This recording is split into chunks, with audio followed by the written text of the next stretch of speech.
ये जो सामने में आप महल देख रहे हैं, ये है इस किले का पहला महल, जिसको कहा जाता है जहांगीर महल, जो कि अकबर ने अपने बेटे जहांगीर के लिए बनवाया था। इस गेट को बनाने के लिए राजस्थानी आर्किटेक्चर का उपयोग किया गया है। इस गेट में प्रवेश करने के बाद ये जो लकड़ी के दरवाजे आप देखेंगे, ये मुगल काल के नहीं हैं, बल्कि ये अंग्रेजों के समय में लगाए गए थे। मुगल काल में यहाँ दरवाजे नहीं होते थे, बल्कि यहाँ दरबारी खड़े हुआ करते थे। बादशाह जैसे ही अंदर प्रवेश करते थे तो दोनों तरफ में बने प्लेटफॉर्म से दासियां फूल बरसाकर उनका स्वागत किया करती थी। तो अब हम प्रवेश कर चुके हैं जहांगीर महल में, जिसको रंग महल के नाम से भी जाना जाता है।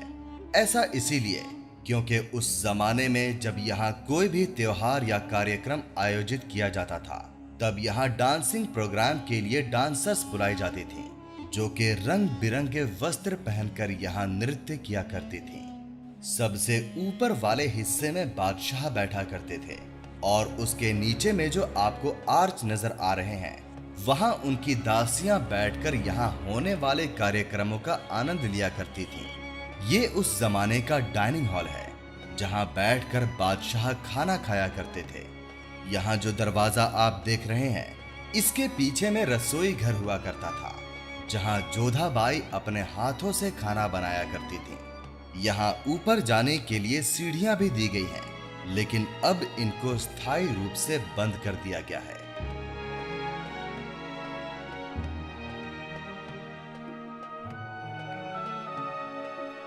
महल के इस भाग को जहांगीर के बेडरूम के तौर पर जाना जाता है।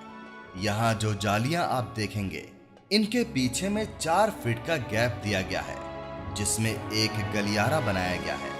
इसको बनाने का कारण ये था कि उस जमाने में अलार्म तो होते नहीं थे, तो इस गलियारे में दासियां घुंघरू पहनकर घूमा करती थीं, जिससे जहांगीर उठ जाया करते थे। जहांगीर को पढ़ाई करने का काफी शौक था और उनको 7 अलग अलग भाषाओं का ज्ञान था, तो ये उस समय उनकी लाइब्रेरी हुआ करती थी।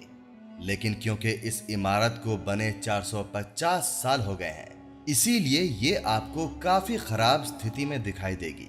मुगल काल में यहाँ पर भी दीवारों पर बेशकीमती पत्थर और हीरे जवाहरात लगे हुए थे, लेकिन वो सभी बाद में अंग्रेज लूट कर ले गए।